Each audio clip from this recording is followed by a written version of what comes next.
all human health has to be reconsidered, re-examined in light of the contribution of the microbiome. If you don't address the microbiome, down the road, you're going to have other problems. You're going to have weight gain, diabetes, neurological impairment, autoimmune diseases, coronary disease, heart disease, stroke, breast cancer. So if the doctor does not address the microbiome, or you don't address the microbiome, you're looking for trouble. All right. Well, I'm excited today. I've got an esteemed cardiologist for over 25 years, a New York Times #1 bestselling author, titles of Wheat Belly, Super Gut, which is a book I love, and several other topics and books. You've been all over the media, Dr. Davis. You've been on Dr. Oz, The Colbert Report. You've been in Time Magazine, Glamour. I've even seen your smiling face on the cover of Women's World magazine. No, honestly, I was walking to the grocery store one day and I was like, there's Dr. Davis. That's awesome. Right at the checkout. Anyway, you've helped thousands, if not millions of people live happier, healthier lives. And that I admire and appreciate. So welcome. Thanks, Greg. Glad to be here. Awesome. Now, I had heard of Wheat Belly many years ago, but I'd never actually read it. And it just made sense to me to avoid wheat. I'd heard that advice from other doctors, but it was Super Gut. My chiropractor actually introduced me to Super Gut, and I said, hey, I want to lose some weight and get healthier. And she said, you should read this book, Super Gut. So that's really what got me introduced to your work. And I like the book so much, I've given it to multiple friends and family. It's one of my favorite gifts to give people. And I love telling people about Super Gut. So anybody who listens to the end of this video, I'm going to show you how you can get a free copy of Super Gut by getting involved with our products as well. So Dr. Davis, you're a leader in the field of gut health, and it's rightfully a hot topic right now, gut health. So what do you feel is so important about gut health? Well, we've done a really good job, Craig, of screwing up our GI microbiomes. We have done a devastating job on it, in fact. So our overexposure to common antibiotics, most people by age 40 have taken 30 courses of antibiotics. For every 1,000 children, over 1,300 antibiotics are prescribed every year. So exposure to antibiotics, exposure to herbicides and pesticides like glyphosate and Roundup. That's an herbicide, but it's also an antibiotic. Food additives like preservatives that are antimicrobial, keep mold out of your food, but they also have antibiotic properties in your gut. There's other food additives like emulsifying agent in your ice cream or salad dressing, polysorbate 80, carrageenan, carboxymethylcellulose that also screw up your microbiome, synthetic sweeteners in diet drinks like aspartame and sucralose mess up your microbiome. And there's others, stomach acid blocking drugs, anti-inflammatory drugs, statin cholesterol drugs. So we swim in a sea of things that disrupt it. Now, for years, of course, we thought the diarrhea you had after a course of antibiotics was just a curiosity. It's just an annoyance. No, it's a devastating strike to your health. And it's become very clear that all these factors have caused us to lose literally hundreds of beneficial species. Well, those beneficial species were doing good things for us, including competing and suppressing fecal microbes. So we lose hundreds of healthy species, and the fecal microbes, some of these names are familiar to listeners, like E. coli and Salmonella and Campylobacter, because they're also the species of food poisoning. So these fecal microbes proliferate unchecked, and then they do something remarkable. They ascend in about half the population. This is very common. One of the worst epidemics ever in the history of our species. So these fecal microbes have ascended into the small intestine, the 24 feet of small intestine. Now, correct, the small intestine is not adapted to fecal microbes, to swarms of fecal microbes. And so, because the small intestine is very permeable, by design, because that's where we absorb amino acids and fatty acids and vitamins. So the very permeable small intestine, 24 feet, becomes inhabited by trillions of fecal microbes. And when they die, they release a toxin called endotoxin from their cell walls. And it crosses the very permeable small intestine and enters the bloodstream. That's called endotoxemia. And we now know with confidence how the microbiome in the GI tract, this disrupted microbiome, can be experienced as headaches or anxiety or as depression or as Parkinson's disease in the brain or as rosacea or psoriasis or seborrhea or eczema in the skin or as joint pain and muscle pain of fibromyalgia or rheumatoid arthritis or as metabolic diseases like obesity and type 2 diabetes and fatty liver. In other words, virtually all human health has to be reconsidered, re-examined in light of the contribution of the microbiome. So if your doctor is doing things like giving you a drug, an anti-inflammatory drug for fibromyalgia, or an antispasmodic drug for your irritable bowel syndrome, or a inflammation blocking drug for your rheumatoid arthritis, the doctor's not doing his job because he never asked, why is this happening in the first place? And you won't know, you won't have full success until you address the microbiome. And another problem with that is if you don't address the microbiome, down the road, you're going to have other problems. You're going to have weight gain, diabetes, neurological impairment, autoimmune diseases, coronary disease, heart disease, stroke, breast cancer. So if the doctor does not address the microbiome, or you don't address the microbiome, you're looking for trouble. Right. Wow. Those are all really good points.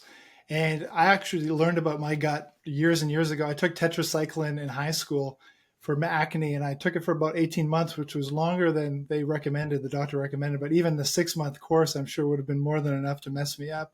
And then a few years later, I had chronic pain, chronic anxiety. My immune system was shot. And I was told I had leaky gut and a yeast overgrowth called candida yeast.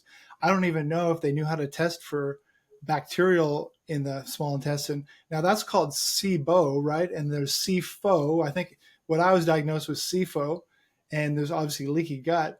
Can you speak to any of those specific things? Yeah, you're right. So fungal overgrowth, or SIFO, if it involves the small intestine, it could just be colonic, in which case it's colonic fungal overgrowth, or it could involve the small intestine, in which case it's SIFO and the colon. That's become very common. But I would regard SIFO as a consequence of SIBO, or dysbiosis, because once again, it's an instance where you've lost those suppressive healthy microbes and allows the proliferation of like the Candida species and Malassezia and some others. And it's hard to distinguish. With SIBO, we have, about this device. This is the air device. This is the old one. This is the more recent model, the black one. So this is how you test for hydrogen gas. Microbes bacteria produce hydrogen gas, but we do not. And you can use that device. So the air device measures hydrogen gas, and but I urge people not to look at it as a detecting device, but as a mapping device. It tells you where in your GI tract microbes are living. There's a specific protocol we follow. It's outlined in the Super Gut book. It's also in my website, drdavisinfinitehealth.com. The instructions that come with the device aren't quite right. Mm-hmm. I've had many conversations with the inventor, Dr. Angus Short, a PhD engineer in Dublin, Ireland, and they're coming along. They're starting to understand, because when Angus first invented it, he thought it was something that would help someone like his wife, who has irritable bowel syndrome, was told to go on a low FODMAPs diet. But he a low what? A low FODMAPs diet. It's essentially a low fiber, low sugar diet that came from research at Monash University in Australia. It's really stupid. Okay. Because what those people did not recognize, they're blaming food as being the source of the problems. And we could call it FODMAPs intolerance. We could call it histamine intolerance. We could call it legume intolerance or fructose. All the tons of intolerances people have. That's all SIBO. Wow. And so there's nothing wrong with the food that your grandmother ate without a problem all her life. And now modern people they have long lists. Oh, I can't eat these 37 foods. Right. That's not natural. And in fact, in the wild setting, you would die. Right? So what's not right is the microbiome. We've just, someone like you who took antibiotics for a long time and killed off hundreds of beneficial species. And one of the things in you, of course, happened was it allowed the proliferation of fungal species. Right. So SIBO you can identify with H2 testing with the air device. You can also do the same thing in a clinic or lab, though this is much easier, by the way. When you do it in a clinic or lab, it takes hours. It costs more money because healthcare is a ripoff, as you know. This will cost you maybe $150 for the old one, $200 for the new one, but you can use it over and over and over. You can share it with people you're intimate with, that because you're going to share the mouthpiece, like a partner or something like that. Nice. And you can, but you don't need to test it with a device, because what I've been telling people lately is because the solution for SIBO, not so much SIFO, but SIBO is so, I have a new solution for SIBO that we've been using with very high success. So the conventional solution, if the doctor even knows what SIBO is the antibiotic rifaximin or Xifaxan. 55 to 60% efficacy. It's not very good. It's very expensive, typically not covered by insurance. And the doctor just hands you a prescription. Doesn't tell you how you got it or how to prevent recurrences, which are common. So there's also 2 herbal antibiotic regimens that we use, and they're quite good. But I tried something different. Craig, I asked this question. What if you took a commercial probiotic off the shelf, any old commercial probiotic?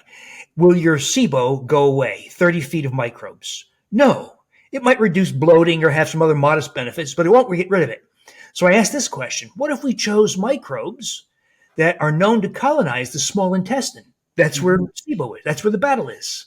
And what if we chose species and strains that are known to produce what are called bacteriocins, natural antibiotics effective against fecal microbes? So I picked 3. I picked our friend Lactobacillus reuteri, the ATCC PTA 6475 strain. I don't like that. Very specific. And a strain of Lactobacillus gasseri, the BNR17, and a strain of Bacillus coagulans. So those first 2 colonize upper GI tract, produce multiple bacteriocins. Bacillus coagulans does not colonize upper GI tract, but it does produce a potent bacteriocin.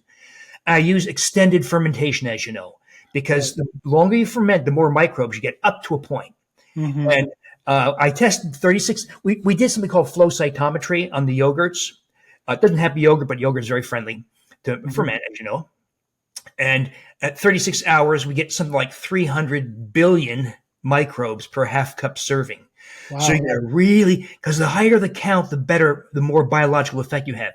And to my great surprise, that combination of 3 microbes that I call SIBO yogurt has been about 90% effective in about 50 people who've done this. Now, I'd like to see that documented in a form of clinical trial. This is anecdote, but it's so consistent. It's so safe.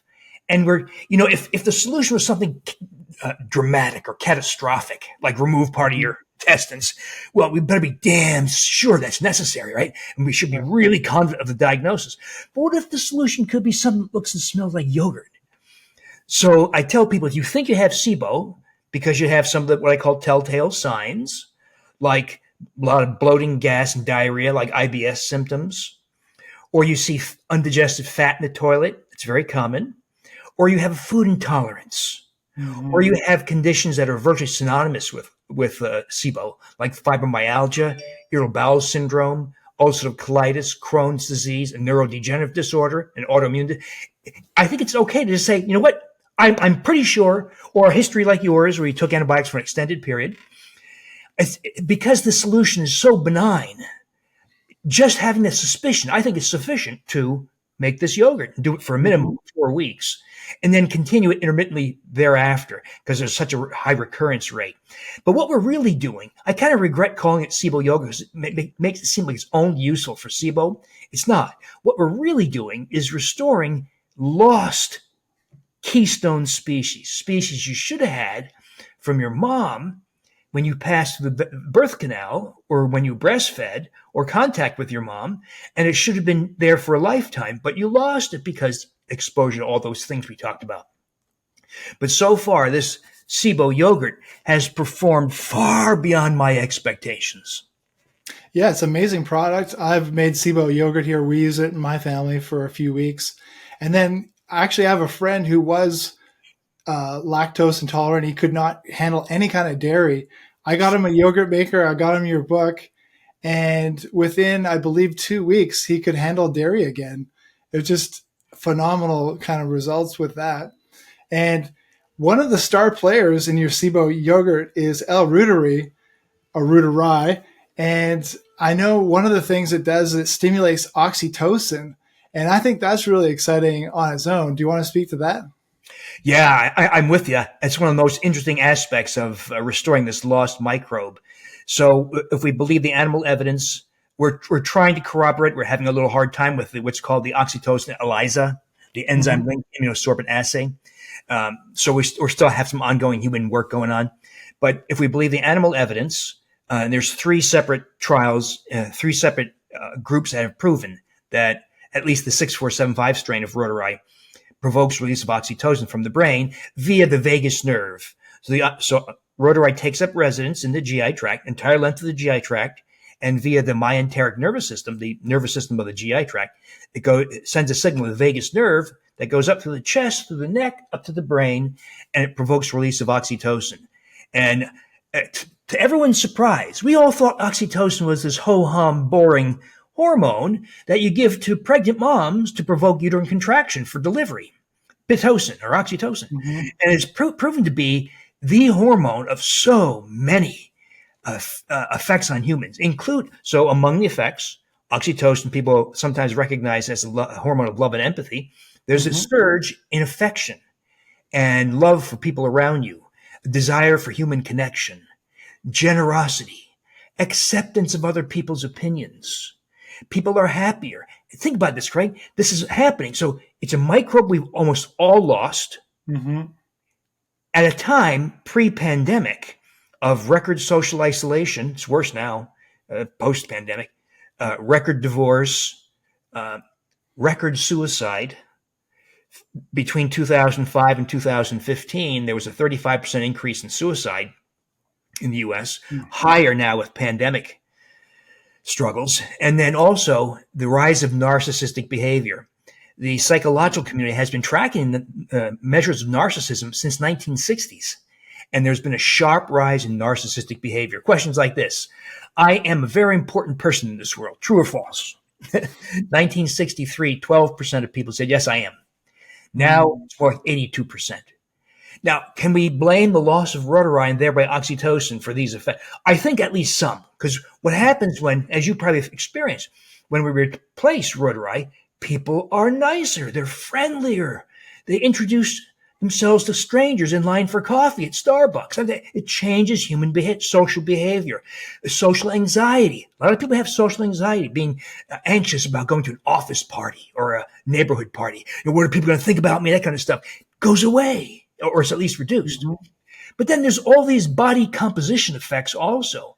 There's a restoration of youthful muscle. Having muscle, not like Schwarzenegger, but youthful muscle. In other words, if you're 50, you can have the musculature of a 30-year-old. Strength comes back.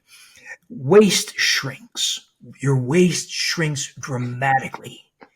That's a good thing. Yeah, we did in our first human clinical trial. We did for skin, document the skin effects. We did things like high resolution skin ultrasound to measure dermal thickness. And there was a big increase in dermal thickness. The ladies love it because they lose their wrinkles, right? And they get increased moisture. They say, I don't have to buy skin moisturizers anymore because my skin is so moist. But this is a clinical trial for skin. And we told the ladies, please don't change your diet. Please don't change your exercise program. Just take this product, right? That contains reuteri. And they lost about 3 inches off their waist, as much as 8.5 inches off their waist. But almost no weight loss, only a third of a pound on average. Well, how can you lose up to 8.5 inches off your waist? That's a lot. By the way, these are ladies. If guys do it, they lose typically twice as much. So the guys we had that trial going to start sometime, I hope, in a few months. We're going to include guys. But the ladies lost all that off their abdominal circumference, waist circumference, and did not lose weight, likely because, consistent with the animal evidence and our large anecdotal human evidence, a marked increase in muscle. And what that does is it restores youthful musculature. It improves your control over weight and insulin and blood sugar and blood pressure and testosterone. It protects you long-term from falls and frailty, and prevents weight regain. One of the problems with modern weight loss methods, whether it's calorie reduction, pharmaceutical, like the GLP-1 agonists, like semaglutide or liraglutide, like Wegovy, all that stuff. Right. or a bariatric procedure. They're all variations on the same theme. They're all methods of reducing calories. And we know when you reduce calories, regardless of the method used, about a third of the weight you lose is muscle. Mm-hmm. And that's why all those methods of weight loss are known, corroborated numerous times. Weight regain is virtually guaranteed. Mm-hmm. So having control over muscle and body composition is very, very important. But there's other effects of oxytocin and reuteri also. There's preservation of bone density. One of the most important things a woman can do to preserve bone density and prevent fractures is to get reuteri, not the stupid drugs, but get reuteri replaced. Your immune system is dramatically boosted. You're happier. Testosterone goes up 300% in an old mouse, 50% in a human male. Wow. Ladies can regain vaginal moisture and libido. So think about this, Craig. Smoother skin, more muscle, bone density, increased libido. Right. I think that we're turning the clock back 10 or 20 years. Now, one of the things we're doing, I'm limited by budget. I'm not a pharmaceutical company, but we're trying to, these effects of reuteri were discovered by accident with the 6475 strain. But there's 200 strains of reuteri. If 6475 is pretty good at it, are there strains of reuteri better at it? So we're comparing it in a mouse model to see if we can identify strains that are even better at it. It's going slow because of budget. It costs a lot of money to do. If I was pharma, it would cost, we had billions to throw around. We don't have that kind of money. Right. We only have 200,000 a year to fund our research.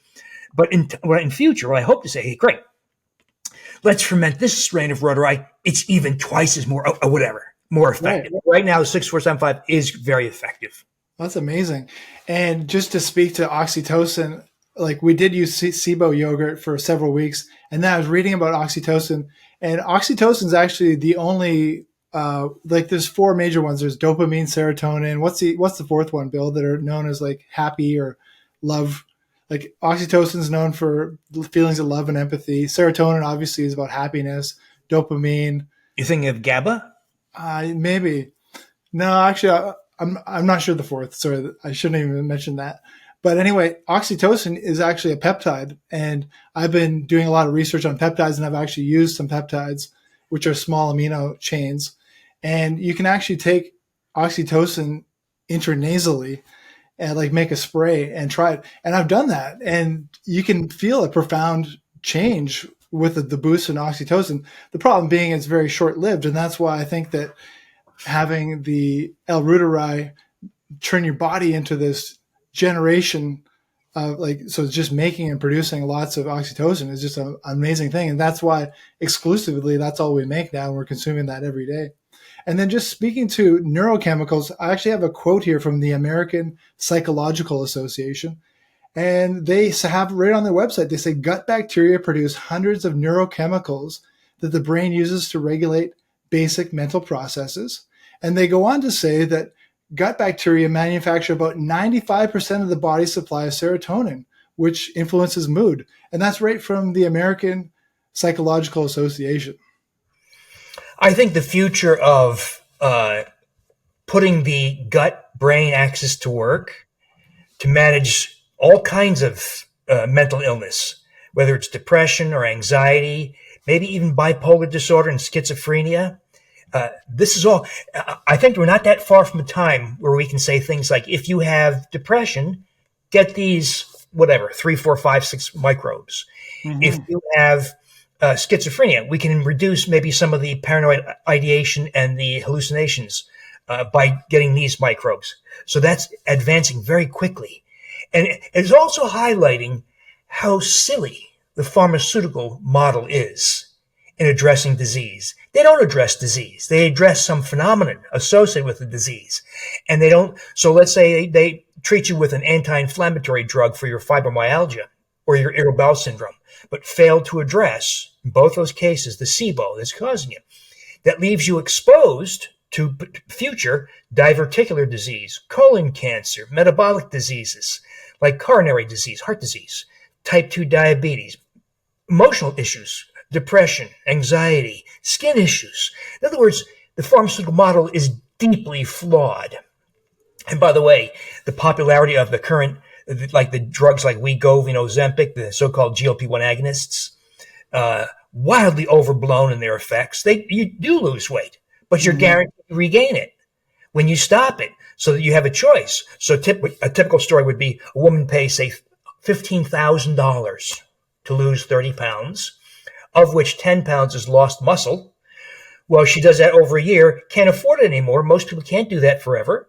She stops the drug. She regains 24 to 27 pounds, most of which is fat. And she's now more insulin resistant, more pre-diabetic, more hypertensive, higher risk for dementia, cognitive impairment, breast cancer, and heart disease than she was at the start. Yet she paid a lot of money. So she could stay on the drug, be held hostage by the pharmaceutical industry, or she can stop it and watch her health deteriorate. The FDA, in its wisdom, should never have approved this class of drugs, because it destroys people's health long term. Though a lot of my colleagues say things like, oh, they're magical, they're wonderful, they're God's. No, they're not. They're garbage. And a smarter approach would be to do something like you and I are talking about that preserves muscle and specifically targets abdominal visceral fat. And that's one of the things that reuteri does. That's awesome. Now, obviously, any kind of crash diet, like there used to be these HCG diets and then drops, like different drops you can take. And obviously when you're restricting your caloric intake to 500 or 1,000 calories a day, if you're not taking a lot of protein and essential amino acids and working out, like you are going to lose a lot of muscle. So it makes sense that, to do it in a more methodical, maybe slower pace that you're recommending, but also improve your overall health at the same time and restore that microbiome. Remarkably, Craig, it's been shown that all those methods of limiting calories, including the HCG diet you talked about, probably hasten your death. Wow. Because of the loss of muscle. Muscle is so important. When people lose weight, they don't think about muscle, but you have to. And if the muscle you lose has long-term implications for your mortality. And so all those people being persuaded because it's easy to take a shot, an injection, or it's easy to have lap band, or it's cheap and easy to cut it's not so easy, it's misery actually, to cut your calories, you're actually hastening your death. Right. Oh, I didn't know that. I do know muscle is really important, and I'm really big on essential amino acids. I think they're really, really key, and they're really low calorie too. So my suggestion for people trying to lose weight by any method is to also look at keeping your protein up. And if you can't just get the protein, I think essential amino acids are a great product personally. Now, one of the things I think is really cool about your program is that you can reculture the same cultures, because probiotics can be quite expensive. The one specific L-reuteri you like, I think, is around $25 for 30 tablets, and you have to use 10 to make your starter.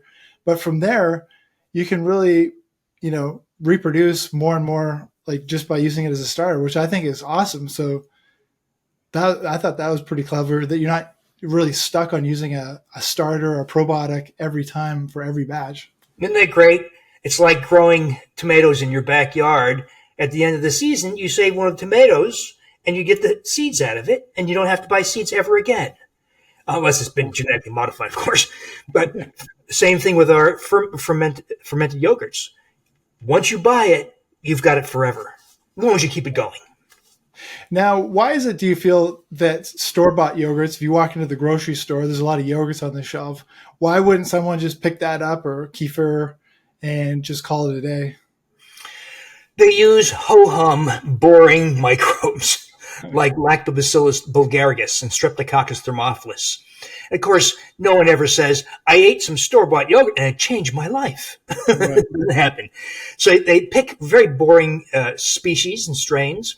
Some of the companies are beefing it up by adding other strains, but they're typically, we don't even know what strains they don't even tell you what strains, so we don't know what they do.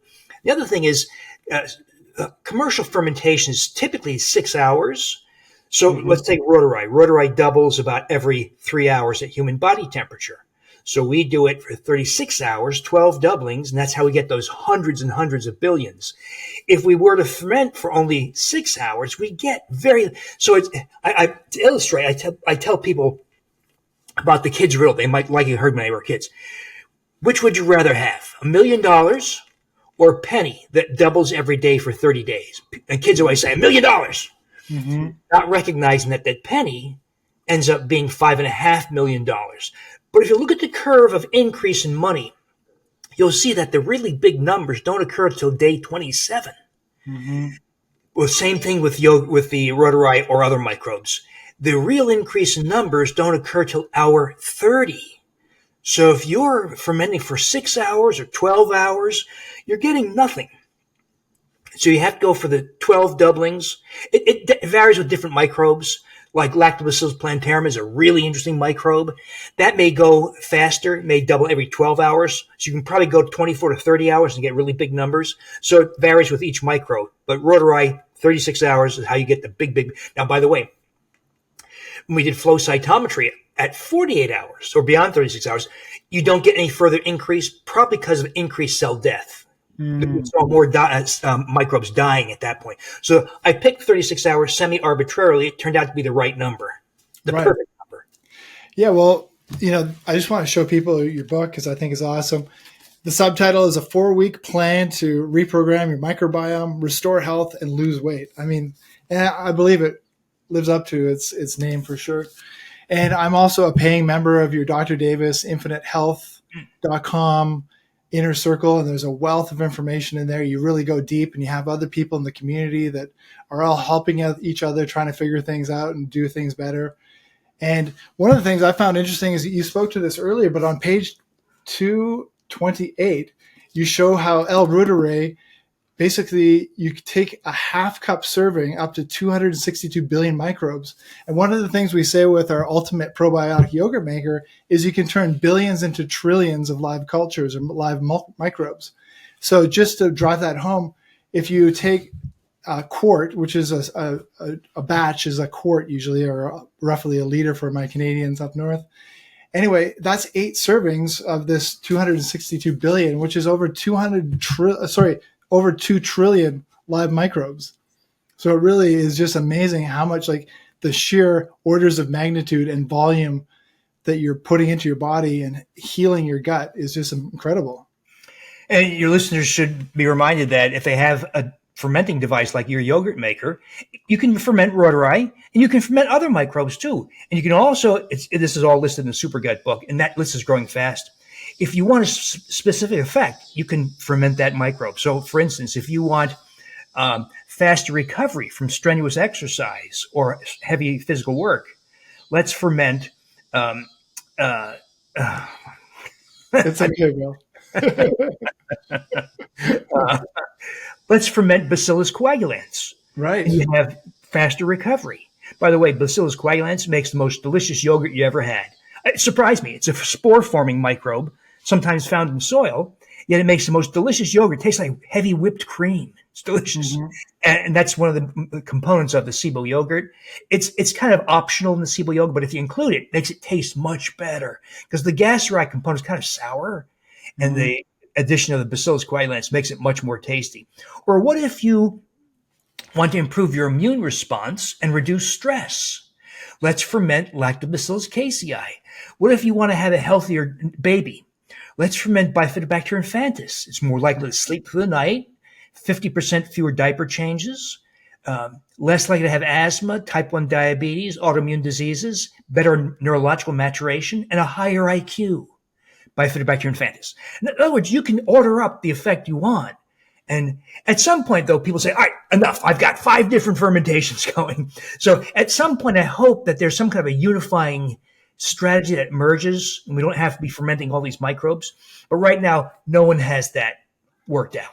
Right. Well, I encourage everybody to join your community and get part of this movement and actually do some experimentation on your own, some biohacking, if you will, or just follow your advice and try it, see how it works for you. Because you're obviously onto a lot of great things here. Now, one thing is, if you go to Amazon or other places, you can see a probiotic product that will have, sometimes it will say it's got 20 different species or strains, and it will say it's got 20 billion, but it's a proprietary blend. They never disclose how many of which are in there. And I think by law, they have to list it in order of the highest one first and then and smaller concentrations later on. But when you're trying to do something like 20 in one shot, trying to get the right temperature and, how long to do it is kind of, you're probably going to get a lopsided outcome, I would think, because the temperature or the time is going to favor some and not others, probably. Is that right? Yeah, one easy way to get your listeners to understand how to ferment properly is to think of your microbes as either room temperature fermenting microbes or human body temperature fermenting microbes, like 98 to 100 degrees Fahrenheit, 37 Celsius. So room temperature fermenting microbes would be species like Leuconostoc mesenteroides or Lactobacillus plantarum or Pediococcus pentasaceus. I don't think your listeners have to memorize that, but those are the microbes you find, for instance, sauerkraut or kimchi or fermented meats or kefirs or kombucha. So those microbes can ferment on your kitchen counter. Those are real friendly, real easy. But then there's the human body temperature. Most, not all, but most Lactobacillus and bifidobacterial species ferment at human body temperature. Then there's the occasional outlier like Bacillus coagulans, the spore-forming microbes. Yeah, that's high, right? Like 115 or 120 or something? Exactly. You get the best results at about 115 to 122 Fahrenheit. But for the most part, most microbes, room temperature and human body temperature. As you point out, when you mix them, though, that's where the trouble starts because you won't get ideal numbers by doing that. So in general, you want to ferment room temperature separate from human body temperature so that it's all about how many microbes you obtain. Right. Now, one thing I noticed with L-reuteri is when we start with the tablets and you're using 10 crushed tablets, the result is always consistent. And then sometimes if I'm using 2 tablespoons to create another quart from the starter or from that batch, sometimes we get a lot more separation, more whey showing up, the liquid, the clear or yellow liquid at the bottom. And I heard another guest on your podcast mention experimenting with how much inulin you put in there, the prebiotic fiber. I've kind of been playing with that, putting in more, putting in less.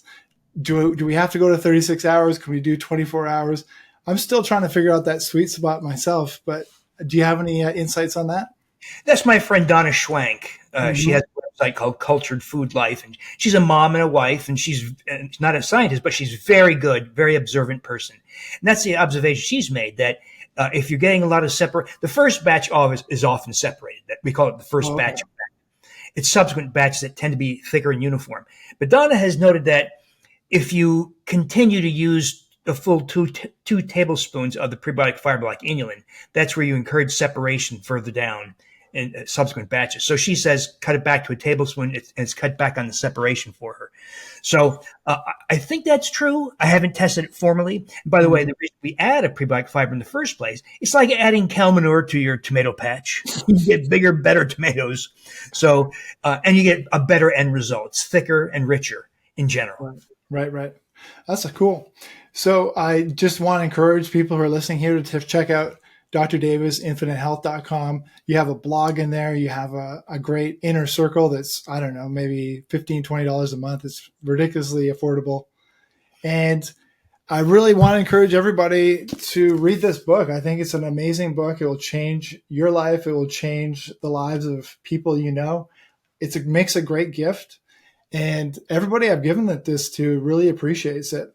So what I want to do is, the way Dr. Davis and I actually met was because we were on a quest to create the ultimate probiotic yogurt maker. And we really wanted to help his audience get an affordable, consistent product that can help make these specific probiotic strains and species that he speaks of. So he actually called me back. I was kind of shocked the day you called me back. And I was like, oh, wow, this is great. And we had a discussion, and you turned me on to which direction to go with the product development. And you were very helpful. And I want to thank you for that. So as a gesture of my appreciation, I want to tell everybody, if you want to get an ultimate probiotic yogurt maker on Amazon, and you also buy this book of Dr. Davis at the same time, all you have to do is send me a screenshot of your order, and I'll show you on the screen here the email address and text and call phone number, 1-800 number, but we'll actually refund you the cost of this book. So you're basically, in essence, getting this free book along with your ultimate probiotic yogurt maker, because I think they pair nicely. I know they pair nicely, and I really want to support your work and what you're doing, because I really admire what you're doing. I really appreciate what you're doing. You're such a happy-go-lucky, uptone, friendly guy who's really trying to help people, and you do help a lot of people. So I really want to show my appreciation for that. Well, thanks, Craig. But your device has made it easier. As you know, it's so simple, but some people get tripped up into all this stuff. But one of the things that tripped a lot of people up is some of these devices that are called yogurt makers. They have preset temperatures. Mm-hmm. And two problems. One, the preset temperature is often too high and it kills off microbes like reuteri. And two, they're often inaccurate and can run at, say, 118 degrees, which kills off our friends. And so having a device where it's set for you, and you can also adjust the time, it's just a great convenience for people. Right. We went to extra effort actually to make the thermostat as accurate as possible, and how to actually set up the product so it gives you the best temperature control. And usually for L. reuteri, I'm using 99 degrees Fahrenheit. I think that's probably the closest you can get to body temperature, and running it for up to 36 hours. I think you can set it up to 48 hours if you want, or you can do shorter cycles if you wanted to do that. But yeah, I think it's a really easy product to use. We have larger containers, we have smaller jars. We try to make it easy for everybody. And it's a really inspirational to have you talking to us today and sharing your experience. And I really appreciate everything you do. Thanks, Greg. Another point of confusion for people is I tell them, don't talk to yogurt makers, people mm-hmm. who only think about making yogurt, because they say, oh, they don't know. People have said this to me. That's not how you make yogurt. I said, I don't care. This is not about making yogurt. It's a bacterial count amplification system, which doesn't sound very tasty. But so think of it that way. This is our way of amplifying bacterial numbers to really high counts. So maybe you get 1 billion in that probiotic you get. Now you can get 250 or 300 billion mm-hmm. at almost no cost. And you thereby amplify the effects on the consuming human. Right. And now what is the benefit of actually using a yogurt probiotic versus that you've made at home, of course, and you've amplified it, versus a tablet or capsule? It seems like capsules are the most common thing that people sell these days, different suppliers and retailers. The number of individual microbes in most commercial probiotics is relatively low, trivial. Mm-hmm. And that's so, for instance, there are trials like this.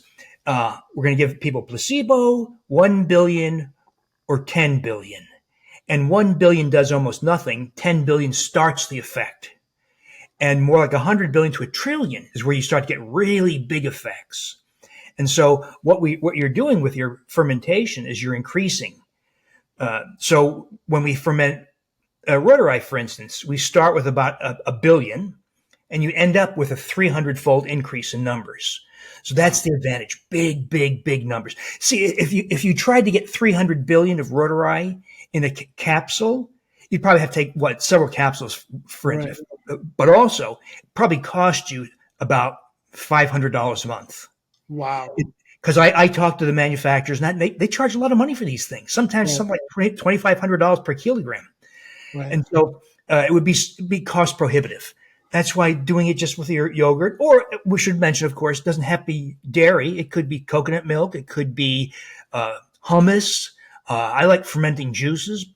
There's a lot of sugar in juices, but you can ferment the sugar out. Microbes consume the sugar. Wow. And so there's all kinds of things you can ferment. It makes delicious fermented salsa. The juices are delicious. If you include Saccharomyces boulardii, the fungus. Okay. It makes a lot of CO2, so you have a sparkling juice. That's so amazing. I'll tell you, it's not my book. This recipe is not my book. It is my blog, though, my drdavesinfinitehealth.com blog. You need Florastor, which is a commercial source of the Saccharomyces boulardii. You need any volume of juice, quart, gallon, doesn't matter, mm-hmm. So long as it has no preservatives like potassium sorbate or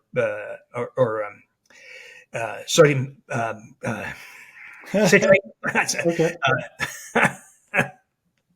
My mind's not working today. So no preservatives, no preservatives. So empty that capsule into your juice, cap, shake a little bit, and then loosen the cap. Because Right. by 24 hours, you're going to see it bubbling. It's producing so much gas. I go for 48 to 60 hours to maximally Wow. convert the sugar to other good things like lactic acid. You don't want to go beyond that because you get alcohol. Maybe if you want alcohol, you can go further. But Saccharomyces boulardii sparkling cider or sparkling juice is delicious. If you use apple cider, it makes apple soda. If you use mango juice, it makes mango soda. It's delicious. And it's the most important thing you can do, for instance, to preserve the integrity of your microbiome during a course of antibiotics. But it's good for you anyway, even without antibiotics.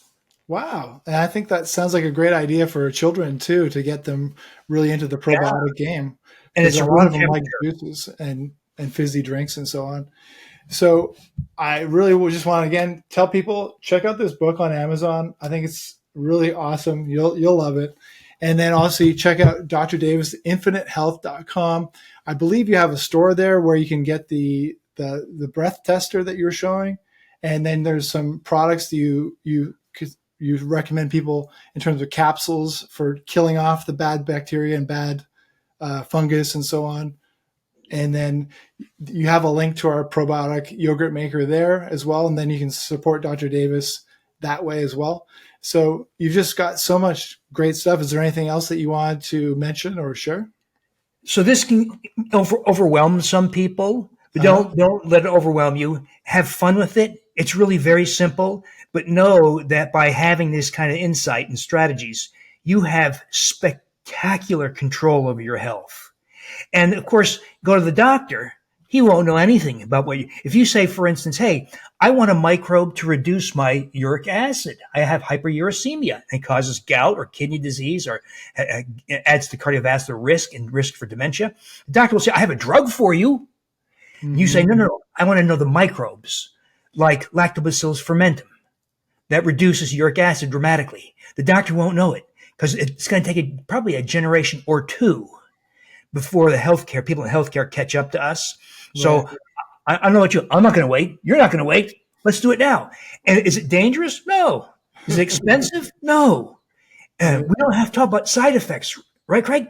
We get to talk about side benefits. Right. Like better skin and less wrinkles and less fat and all these benefits, better mood. It's just incredible. And I think that's one of the reasons I wanted to speak with you today. I wanted to introduce you to our audience. I think a lot of our customers already know who you are because they come to us looking for the ultimate probiotic yogurt maker because they know about SuperGut and they know that they need temperature control and they need precision in that department and they need at least 36 hours of fermentation time. And so usually they already know about you by the time they get to us, but the fact that you're taking this time out to talk to our customers. And that's why I think you have a regular podcast. You have a podcast, right? And you also do live video calls for your inner circle members, right? Yeah. So I have a podcast called Defiant Health because I pretty much buck a conventional healthcare for the disaster it is. Right. That's the bad news. The good news is people really have the power to seize control over their own health and achieve, and I really mean this, Craig, and achieve results that are far superior to what the doctor can achieve.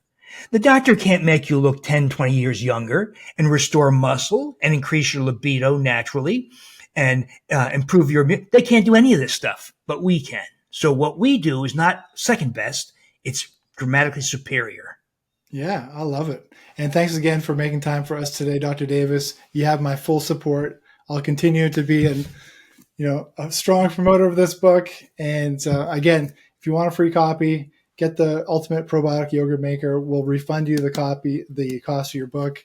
And they make great gifts. I love giving people a yogurt maker and your book because I know that's setting them up for great health and That's improvement. Great. That's great.